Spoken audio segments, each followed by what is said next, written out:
আসসালামু আলাইকুম, ঈদ মোবারক। স্বাগত জানাচ্ছি আরটিভি সন্ধ্যা সংবাদে। আপনাদের সঙ্গে আছি আমরা দুজন, আমি মাহবুবা জারিন রানা। ঈদ মোবারক। এবং আপনাদের সাথে আরও আছি আমি সালিহা পারভিন সাথী। দেশের আকাশে দেখা গেছে পবিত্র শাওয়াল মাসের চাঁদ। আগামীকাল সোমবার উদযাপিত হবে পবিত্র ঈদ উল ফিতর। 29 রোজা শেষে খুশির ঈদের অপেক্ষায় দেশের মানুষ। সন্ধ্যায় জাতীয় চাঁদ দেখা কমিটি জানিয়েছে কেন্দ্রীয় ঈদ জামাত অনুষ্ঠিত হবে সকাল 8:30টায়। ঈদের দিন বায়তুল মোকাররম জাতীয় মসজিদে বরাবরের মতোই 5টি জামাতের ব্যবস্থা করা হয়েছে। সকাল 7টা, 8টা, 9টা, 10টা এবং সবশেষ জামাত অনুষ্ঠিত হবে 10:45। ঢাকা উত্তর সিটি কর্পোরেশন এলাকার বাসিন্দাদের জন্য পুরাতন বাণিজ্য মেলার মাঠে প্রথমবারের মতো ঈদ জামাত অনুষ্ঠিত হবে সকাল 8:30টায়। এছাড়া ঢাকা মহানগরীতে মোট 111টি ঈদগাহে এবং 1577টি মসজিদে 1739টি ঈদ জামাত অনুষ্ঠিত হবে।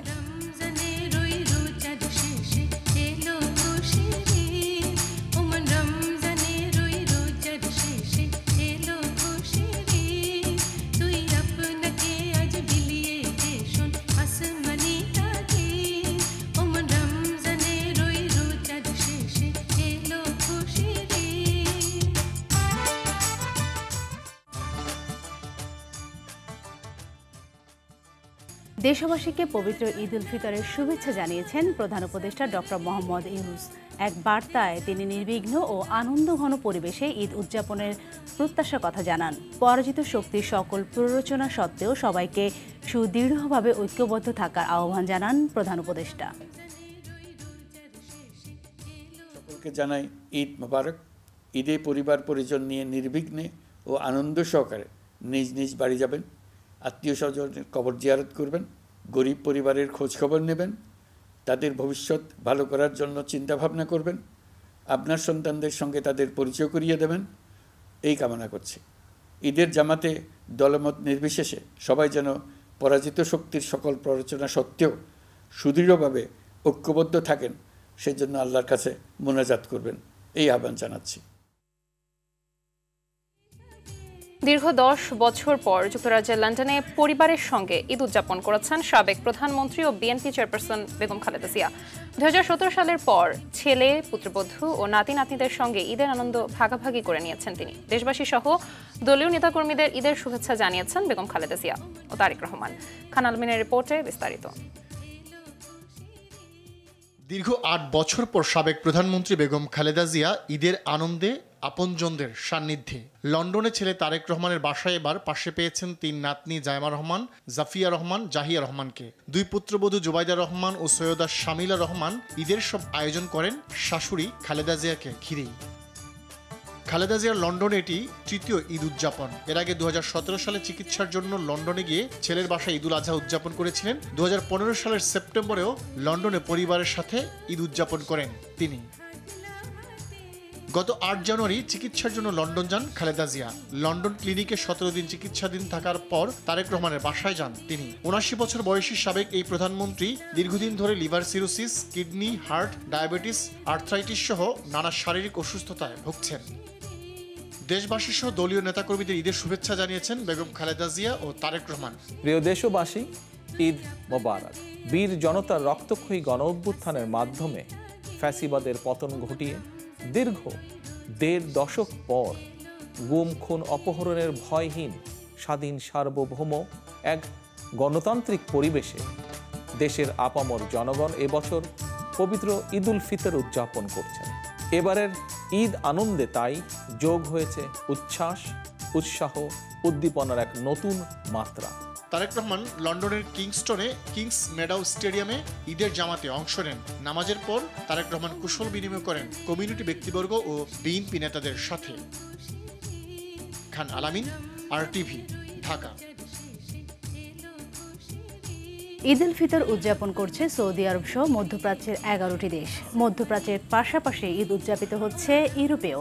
তবে মিশর, সিরিয়া, ওমান, জর্ডান ও মালয়েশিয়ায় ঈদ উদযাপিত হবে আগামীকাল। স্থানীয়দের পাশাপাশি ঈদের আনন্দে মেতে উঠেছেন দেশগুলোতে থাকা প্রবাসী বাংলাদেশিরা।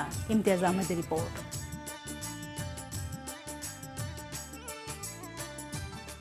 আল্লাহু আকবার,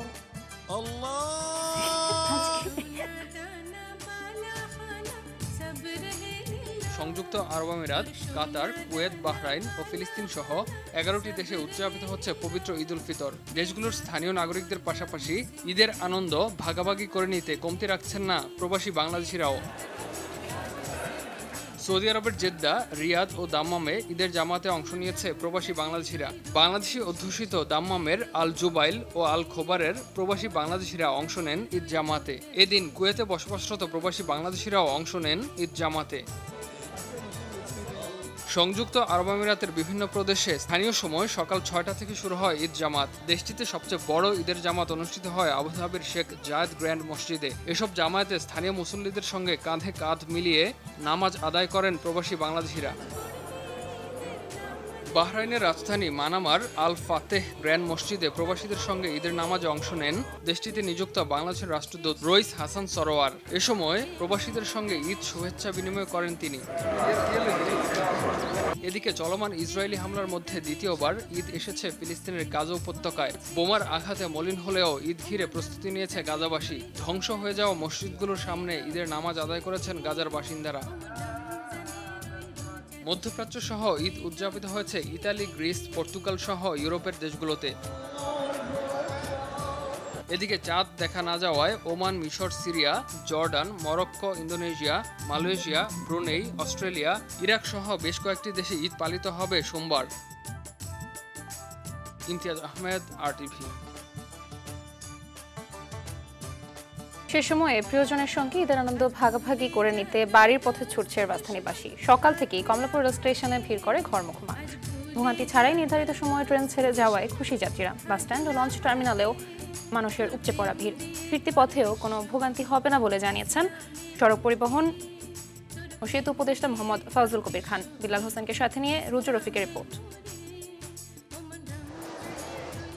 পরিবারের সদস্যদের সাথে ঈদের আনন্দ ভাগাভাগি করে নিতে নারীর টানে বাড়ি ফিরছে রাজধানীবাসী। অন্যবারের তুলনায় এবারের ঈদযাত্রা অনেকটাই স্বস্তিদায়ক। ট্রেন স্টেশনে নেই সেই চিরচেনা অপেক্ষা আর ভোগান্তি। নির্দিষ্ট সময়ে প্ল্যাটফর্ম ছেড়ে যাচ্ছে ট্রেনগুলো। এবার অনেক ভালো হয়েছে, অনলাইনে টিকিট কাটছি, সিট পাইছি, জ্যামজট নাই, পরিবেশ সুন্দর। এখন পর্যন্ত আমাদের কোনো সমস্যা হয়নি। রেলওয়ে মহাপরিচালক বলেন, যমুনা রেল সেতু চালু হওয়ায় শিডিউল বিপর্যয় এড়ানো সম্ভব হয়েছে। যমুনা ব্রিজে আমাদের অতিরিক্ত টাইম যেটা লাগতো সেই টাইমটা এবার সেভ হয়েছে।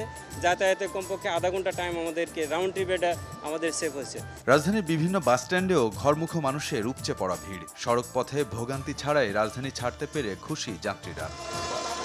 কোনো রকম অব্যবস্থাপনা আমার চোখে পড়ে নাই। আমরা সময় মতোই টিকিটটা পেয়েছিলাম। আমি চুয়াডাঙ্গাতে যাচ্ছি। যেমন হচ্ছে ভাড়া সেই রকমই নিচ্ছে, একটু বাড়তি নয়। তবে কিছু পরিবহনের বিরুদ্ধে অতিরিক্ত ভাড়া নেওয়ার অভিযোগ উঠেছে। অতিরিক্ত ভাড়া আদায়কারীদের বিরুদ্ধে তাৎক্ষণিক ব্যবস্থা নেওয়া হচ্ছে বলে জানান বিআরটিএ চেয়ারম্যান। যে কটা অভিযোগ আমরা পেয়েছি সবগুলোতে আমরা শাস্তি দিয়েছি এবং রিপিটেড অভিযোগ হলে আমরা গাড়ি বন্ধ করে দিব। গাবতলী বাস টার্মিনাল পরিদর্শনে গিয়ে সড়ক পরিবহন ও সেতু উপদেষ্টা মোহাম্মদ ফজলুল কবির খান জানান, সরকারের সকল বিভাগের সমন্বিত উদ্যোগে এবার ঈদযাত্রা স্বস্তিদায়ক হচ্ছে। সবাই যদি সরকার হিসেবে কাজ করি, ভিন্ন ভিন্ন না করি, তাহলে ফেরার পথে আমাদের ইনশাআল্লাহ কোনো অসুবিধা হবে না। এবং আমরা যদি আমাদের শ্রমিক এবং মালিক সংগঠনের নেতৃবৃন্দ যদি আমাদেরকে সহায়তা করেন, যাওয়ার সময়টা যেরকম নির্বিঘ্ন হয়েছে, যেটা আরামদায়ক হয়েছে, ফিরে আসাটা ওরকম। বাস ও ট্রেনের পাশাপাশি লঞ্চে করেও ঢাকা ছাড়ছেন নগরবাসী। পরিবারের সাথে ঈদ উদযাপন শেষে ফিরতি যাত্রাও নিরাপদ হবে এমন প্রত্যাশা সবার। রুদ্র রফিক, RTV, ঢাকা। কলকাতায় পালিয়ে থাকা আওয়ামী লীগের সবাই ক্রিমিনাল বলে মন্তব্য করেছেন স্বরাষ্ট্র উপদেষ্টা জাহাঙ্গীর আলম চৌধুরী।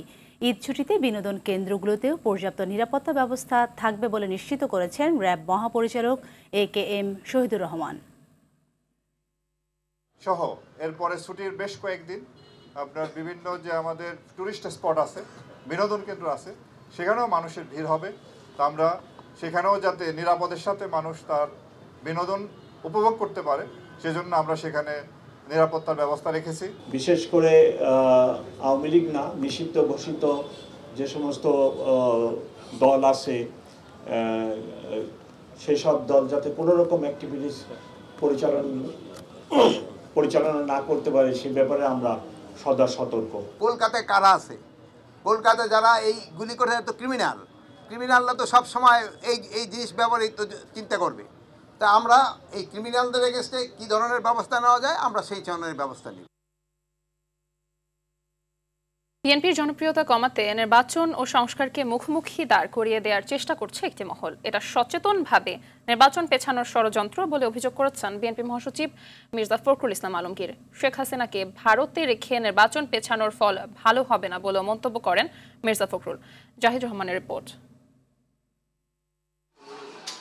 রাজধানীর গুলশানে দলীয় চেয়ারপারসনের রাজনৈতিক কার্যালয়ে সাংবাদিকদের সাথে আলাপচারিতায় বিএনপি মহাসচিব মির্জা ফখরুল ইসলাম আলমগীর বলেন, অন্তর্বর্তী সরকারের চীন সফর দুদেশের জন্য ইতিবাচক। চাই যে বাংলাদেশের সম্পর্কে একটা ভালো সম্পর্ক তৈরি হোক। বাংলাদেশের সবচেয়ে ভালো কাজ হবে এটাকে নিজের স্বার্থে কাজে লাগানো। বাংলাদেশকে ক্ষতিগ্রস্ত করতে একটি গোষ্ঠী অস্থিতিশীল পরিস্থিতি সৃষ্টি করছে বলে অভিযোগ করেন ফখরুল। পলিটিক্যাল যে অবস্থান, রাজনৈতিক যে অবস্থান, অর্থনৈতিক যে অবস্থান, সব মিলিয়ে এটা ডিমান্ড করে যে Bangladesh should be friends to all. সেই ক্ষেত্রে আজকে আমার যে গণতন্ত্রের শত্রু তাকে ভারতবর্ষে বসিয়ে রেখে আমি আপনার নির্বাচনটাকে পেছাবো, এটা আরও বেশি সংকট তৈরি করবে বলে আমার মনে হয়। সরকারের নিরপেক্ষতা বজায় রাখতে প্রয়োজনে প্রশ্নবিদ্ধদের উপদেষ্টা পরিষদ থেকে সরিয়ে দেওয়ার আহ্বান জানান বিএনপি মহাসচিব। আওয়ামী লীগ রাজনীতি করবে কি করবে না এই সিদ্ধান্তটা নেবে জনগণ। কিভাবে নেবে না নেবে সেই সিদ্ধান্ত পরের, কিন্তু আমি মনে করি it is the people who will decide যে আমরা যে তার আওয়ামী লীগ রাজনীতি করবে কি করবে না। তবে এ ব্যাপারে আমাদের কোনো সন্দেহ নাই, দ্বিমত নাই যে যারা এই গণহত্যার সঙ্গে জড়িত তাদেরকে অবিলম্বে আরও দ্রুত তার সঙ্গে তাদের আপনার বিচার হওয়া উচিত। হীন উদ্দেশ্য হাসিলে ভারতের পক্ষে বিএনপি এমন প্রোপাগান্ডা ছড়িয়ে রাজনৈতিক ফায়দা নিতে চায় একটি গোষ্ঠী। এখন সবচেয়ে জনপ্রিয় রাজনৈতিক দল, সুতরাং বিএনপির জনপ্রিয়তাকে যদি কমিয়ে ফেলা যায় তাহলে যারা আপনার একদিকে বিএনপির বিরুদ্ধে অথবা দেশের বিরুদ্ধে অথবা গণতন্ত্রের বিরুদ্ধে তারা ফায়দা লুটতে সহজ হয় তাদের পক্ষে। সেনাবাহিনীকে যারা বিতর্কিত করতে চায় তারা বাংলাদেশের পক্ষে নয় বলেও মন্তব্য করেন মির্জা ফখরুল। আমরা ভাঙতে চাই না, আমরা গড়তে চাই। জাহিদ রহমান, RTV, ঢাকা। আগামী নির্বাচনে আওয়ামী লীগ অংশ নিতে পারবে কি না তা জনগণ ঠিক করবে বলে মনে করে বিএনপি। তবে ফ্যাসিবাদী দলটির গণহত্যা ও মানবতা বিরোধী অপরাধের বিচারের পক্ষে তারা। ট্রাইব্যুনালের সংখ্যা বৃদ্ধি করা হলেও বিচার দ্রুত শেষ করা উচিত বলেও মনে করেন বিএনপির জাতীয় স্থায়ী কমিটির সদস্য সালাউদ্দিন আহমেদ। মাইদুর রহমান রুবেলের রিপোর্ট। সরকারের অধীনে নির্বাচন, রাজনীতির মাঠে সবখানে এখন আলোচনায় জাতীয় নির্বাচন। নির্বাচনে আওয়ামী লীগ অংশ নিতে পারবে কিনা তা নিয়ে চলছে আলোচনা পর্যালোচনা। RTVর সঙ্গে একান্ত আলাপে বিএনপির স্থায়ী কমিটির সদস্য সালাউদ্দিন আহমেদ বলেন, জুলাই অভ্যুত্থানে গণহত্যা চালিয়েও অনুতপ্ত নয় আওয়ামী লীগ। আওয়ামী লীগের রাজনৈতিক সিদ্ধান্তে এই গণহত্যা পরিচালিত হয়েছে। বাংলাদেশের জনগণ গণ অভ্যুত্থান সংগঠিত করেছে ফ্যাসিস্ট আওয়ামী লীগের বিরুদ্ধেই। তো জনগণ তো জবাব দিয়েই দিয়েছে, আওয়ামী লীগকে প্রত্যাখ্যান করেছে। এবং বস্তুত আওয়ামী লীগ কোনো রাজনৈতিক সংগঠন নয়, আওয়ামী লীগের ডিএনএতে গণতন্ত্র নয়। সুতরাং আওয়ামী লীগ একটি গণহত্যাকারী দল এবং আওয়ামী লীগ নিজেদেরকে রাজনৈতিক দল হিসেবে নিজেরাই দাফন করেছে। আওয়ামী লীগের গণহত্যা ও মানবতা বিরোধী অপরাধের বিচার চায় বিএনপি, তবে তা হওয়া উচিত যথাযথ আইনি প্রক্রিয়ায়। বিএনপির এই অবস্থানকে ভুল ব্যাখ্যা করে কোনো মহল ফায়দা লুটার চেষ্টা করছে বলে মনে করে দলটি। রাজনৈতিক দল হিসেবে যদি আওয়ামী লীগের বিচারটা নিশ্চিত করা যায় এই আর্টিকেলের অধীনে আইন সংশোধন অথবা আইন প্রণয়ন করে, সেটা যদি প্রমাণিত হয় এবং সাজাপ্রাপ্ত হয়, তারা সাংবিধানিকভাবেই তারা অযোগ্য হয়ে যাবেন। আমরা তো সেটা চাই, কিন্তু যারা বিভিন্নভাবে বিভিন্ন কথাবার্তা ছড়াচ্ছে যে বিএনপি তাদের বিচার চায় না, সেটা আসলে তারা না বুঝে অথবা অনুধাবন না করে বিশ্লেষণ না করে এগুলো বলছে। আমরা তো লিখিতভাবে এর জবাবটা দিয়েছি। আমরা এখানে আওয়ামী লীগের পক্ষে কথা বলছি না। ক্ষমতার ভারসাম্য ও জবাবদিহিতা নিশ্চিত করতে দ্বিকক্ষ বিশিষ্ট সংসদের প্রস্তাব বিএনপির। সমাজ গঠনে যারা অবদান রাখবে তাদের মূল্যায়নেই এই প্রস্তাব বলে জানান বিএনপির এই নেতা। যাদের অবদান আছে রাষ্ট্র গঠনে, সমাজ গঠনে, অথচ তারা পার্লামেন্টে সরাসরি উঠে হয়তো নির্বাচন করবেন না বা নির্বাচিত হয়ে আসতে পারেন না, কিন্তু রাষ্ট্র তাদের অবদানকে মূল্যায়ন করতে চায় এবং রাষ্ট্র তাদের পক্ষ থেকে এমনভাবে কন্ট্রিবিউশনটা নিতে চায় রাষ্ট্র পরিচালনায় যাতে রাষ্ট্র উপকৃত হয়, সমাজ উপকৃত হয়, দেশ উপকৃত হয়। সেই লক্ষ্যেই আমরা দ্বিকক্ষ বিশিষ্ট পার্লামেন্টের প্রস্তাবনা আমরা 31 দফায় রেখেছিলাম। জাতীয় নির্বাচন বিলম্বিত করতে একটি মহল অব্যাহত ষড়যন্ত্র করছে বলে অভিযোগ বিএনপির। অভিযোগ গঠন করা যায়নি এখনো পর্যন্ত। মাইদুর রহমান রুবেল, RTV, ঢাকা। উপজেলা নির্বাহী কর্মকর্তা স্ত্রীর সরকারি গাড়ি ও গানম্যান নিয়ে কথিত স্বামী প্রতারক আশরাফুজ্জামান মিনহাজ ওরফে মিনহাজ উদ্দিন নিজেই বেরিয়ে পড়তেন ম্যাজিস্ট্রেট হয়ে, রীতিমতো মোবাইল কোর্ট বসিয়ে করতেন জরিমানা। অবৈধ এ কাজে সহযোগিতা করতেন তার কথিত স্ত্রী জিনিয়া জিন্নাত। অভিযোগ, সেই ম্যাজিস্ট্রেটেরই সরকারি গাড়ি চালক রুবেলের। এসব অপরাধের প্রতিবাদ করায় মিথ্যা অভিযোগে তাকে বরখাস্ত করা হয়। নরসিংদী প্রতিনিধি নূরে আলম রনির প্রতিবেদন, জানাচ্ছেন এয়ার বাদল।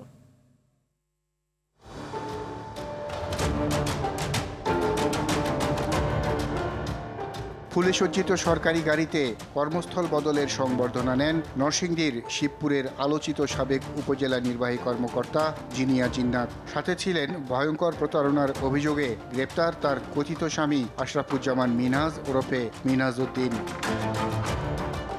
শিবপুর সীমান্তে এসে সরকারি প্রোটোকলের গাড়ি ছেড়ে ওঠেন বিলাসবহুল গাড়িতে।